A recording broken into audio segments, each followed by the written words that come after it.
Embryo transfer చేసిన తర్వాత baby అనేది ఇంప్లాంట్ అవ్వడానికి ఏమైనా టిప్స్ చెప్తారా మేడం అని అడుగుతారు. దీని గురించి తెలుసుకుందాం. This is doctor Kavya, fertility expert, 49 hospitals, Vizag branch. Embryo transfer చేసిన తర్వాత బేబీ మన బాడీలో అతుక్కోవాలి అంటే ఎవ్రీ కేర్, అంటే మెడికేషన్స్తో కేర్, ఫుడ్, లిక్విడ్స్ ఇవన్నీ కూడా చాలా ఇంపార్టెంట్ అనమాట. First follow your doctor. Me doctor ఏదైతే అడ్వైస్ చేశారో అది తూచా తప్పకుండా ఫాలో అవ్వండి. డాక్టర్ అడ్వైస్లో మెయిన్ ఉండేది ఏంటంటే డైట్ చెప్తారు, ఏ డైట్ తీసుకోవాలి అని చెప్పేసి. జనరల్లీ డైట్లో ఎక్కువ ఆకుకూరలు, కూరగాయలు తీసుకోవడం అనేది మంచిదన్నమాట. ఈ ఆకుకూరలు, కూరగాయలు తీసుకోవడం ద్వారా లాట్ ఆఫ్ వైటమిన్స్ అనేవి మన బాడీలోకి ఎంటర్ అయ్యే అవకాశం అనేది ఉంటుందన్నమాట. సెకండ్, నాన్ వెజ్ తీసుకోవచ్చు అని చాలా కామన్గా క్వశ్చన్స్ అడుగుతారు. నాన్ వెజ్ అలవాటు ఉంది అంటే తీసుకోవచ్చు, బట్ ఎక్కువ మసాలాలు, కారం అట్లాంటివి వేసుకోకుండా తీసుకుంటే అనేది బెటర్. సో మెడిసిన్స్ అనేవి బాగా పనిచేస్తాయి కాబట్టి ఇన్ కేస్ వాళ్ళు ఇవన్నీ తీసుకుని వామిటింగ్స్ అయినట్లయితే పేషెంట్కి ఇచ్చిన మెడికేషన్స్ అన్ని వామిటింగ్లో బయటకు వచ్చేస్తాయి కాబట్టి నాన్ వెజ్ అవాయిడ్ చేయమనే కండిషన్స్ కూడా ఉంటాయన్నమాట. వీటితో పాటు పేషెంట్స్ మెయిన్గా తీసుకోవాల్సింది ఎక్కువ లిక్విడ్స్ తీసుకోవాలి. లిక్విడ్స్ అనేవి మన బాడీలో డీహైడ్రేషన్ కాకుండా కాపాడుతుంది అండ్ అలాగే blood circulation of the uterus కూడా మెయింటైన్ చేస్తుంది. లిక్విడ్స్ అంటే వాటర్ రూపంలో అయినా ఏమైనా సరే, like butter milk, coconut water, ఖర్జూరం నీళ్ళు కానీ ఏ టైప్ ఆఫ్ లిక్విడ్స్ అన్నా తీసుకోవచ్చు. Minimum 3 litres of water, maximum 4 litres of water దాకా తీసుకోవాల్సి ఉంటుందన్నమాట. మేడం ఏమైనా ఎక్సర్సైజ్ చేయొచ్చా అని అడుగుతారు. పోస్ట్ ఎంబ్రియో ట్రాన్స్ఫర్ అనేది అందరి పేషెంట్కి రెస్ట్ ఏమీ రిక్వైర్మెంట్ అనేది ఉండదు. అయితే అట్లీస్ట్ ఒక 48 hours దాకా కొంచెం రెస్ట్లో ఉండమని పేషెంట్కి అడ్వైస్ చేయడం అనేది జరుగుతుంది. వాళ్ళు అడిగే ఇంకొక క్వశ్చన్ ఏంటి అంటే, మేడం వెస్ట్రన్ టాయిలెట్ అన్నా పర్వాలేదు, ఇండియన్ టాయిలెట్ అన్నా పర్లేదు, మనకి ప్రీవియస్గా ఏదైతే అలవాటు ఉంటుందో సేమ్ వాడుకోవడం ద్వారా మనకి ఏమి ఇబ్బంది రాదు. లోపలికి వేసిన ఎంబ్రియో అనేది కిందకు జారటం అనేది ఏమీ జరగదు. అది మనం యూజ్ చేసే టాయిలెట్ మీద ఏమీ ఆధారపడదు అనమాట. సో మెయిన్ ఏంటంటే ఫుడ్ అండ్ లిక్విడ్స్ చేసుకోవాలి. ఎక్సర్సైజ్ అంటే ఈ టైంలో ఎక్సర్సైజ్ అనేది మేము అవాయిడ్ చేయమని చెప్తాము.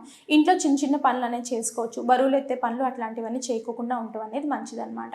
వీటన్నిటికన్నా ఎక్కువ ఇంపార్టెంట్ స్ట్రెస్ అనేది తీసుకోకూడదు. ఎంబ్రియో ట్రాన్స్ఫర్ రిజల్ట్ అనేది సో మెనీ ఫ్యాక్టర్స్ పైన ఆధారపడుతుంటుంది, ఇంక్లూడింగ్ స్ట్రెస్ లెవెల్స్. స్ట్రెస్ ఏదైతే ఉందో, స్ట్రెస్ హార్మోన్ ఎక్కువైనప్పుడు ప్రొజెస్ట్రాన్ అనే హార్మోన్ మన బాడీలో తగ్గు అవుతుంది.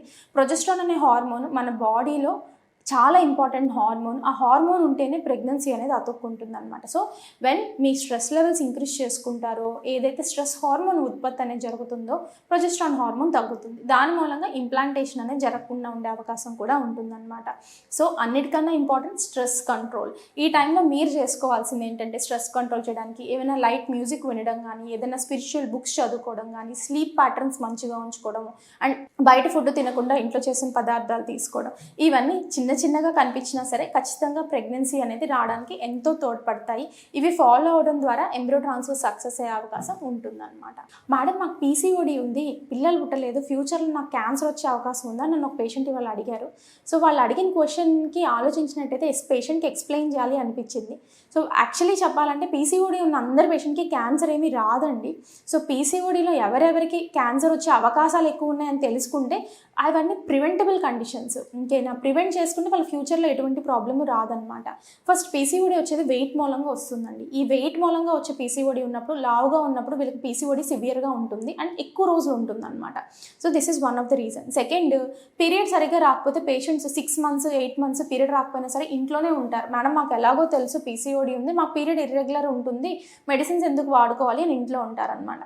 దాని మూలంగా గర్భసంచిలో పొర ఏదైతే ఉంటుందో క్రానిక్గా టాక్సిన్స్కి ఎక్స్పోజ్ అవుతూ ఉంటుందన్నమాట, ఈ హార్మోనల్ ఇంబ్యాలెన్స్కి.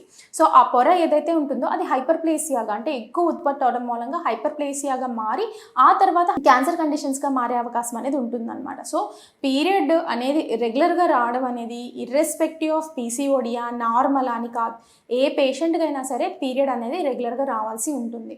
వాళ్ళు 2 to 3 months వరకు వెయిట్ చేయొచ్చు, కానీ మరీ 5 to 6 months అయినా సరే పీరియడ్ రాకపోతే డాక్టర్ని కన్సల్ట్ చేయకపోవడం అంత మంచిది కాదనమాట. ఎండోమెట్రియల్ హైపర్ప్లేసియా ఏదైతే ఉంటుందో అది ఫ్రీక్వెంట్గా మన బాడీలో ఉన్నప్పుడు అది ఫ్యూచర్లో ఎలాగైనా మారే అవకాశం అనేది ఉంటుందన్నమాట. Third factors metabolic syndrome. Metabolic syndrome అంటే ఏంటంటే వీళ్ళకి బీపీ ఉంటుంది, షుగర్ ఉంటుంది, కంట్రోల్ చేసుకోరు, అన్కంట్రోల్డ్గా ఉంటుంది, లిపిడ్ ప్రొఫైల్ చేస్తే అబ్నార్మల్గా ఉంటుందన్నమాట. వీళ్ళకి కూడా ఇర్రెగ్యులర్ సైకిల్స్ అనేది చూస్తాం పీసీఓడి కండిషన్స్లో. ఎప్పుడైతే వీళ్ళు మానిటర్ చేసుకోకుండా, మెడికేషన్స్ వాడకుండా ఇర్రెగ్యులర్గా ట్రీట్మెంట్ ఫాలో అప్ అవుతారో వీళ్ళకి కూడా ఫ్యూచర్ రిస్క్ అనేది ఎక్కువ ఉంటుందన్నమాట. అండ్ వెరీ ఇంపార్టెంట్ ఫ్యాక్టర్ ఏంటంటే PCOD is a first treatable condition. అదేమీ పెద్ద జబ్బు కాదు ట్రీట్ చేయకుండా ఉండడానికి. చక్కగా ట్రీట్ చేసుకున్నట్లయితే మీకు ఫ్యూచర్లో ఓన్లీ పీసీఓడి మూలంగా అయితే ఈ క్యాన్సర్స్ అనేవి వచ్చే అవకాశం అనేవి లేదు. ఓన్లీ ఎప్పుడైతే సరిగ్గా ట్రీట్మెంట్ అనేది చేయించుకోకుండా ఇర్రెగ్యులర్ సైకిల్స్తో బాధపడి ఒక 5 to 6 months తర్వాత కూడా కన్సల్టేషన్కి రారో వీళ్ళకి ఫ్యూచర్లో ప్రాబ్లం అయ్యే అవకాశం అనేది ఉంటుందన్నమాట. And these are also associated with other medical conditions. మన బాడీ అంతా హెల్తీగా ఉంచుకుంటే ప్రాబ్లమ్స్ ఏవి రాకుండా ఉంటాయి.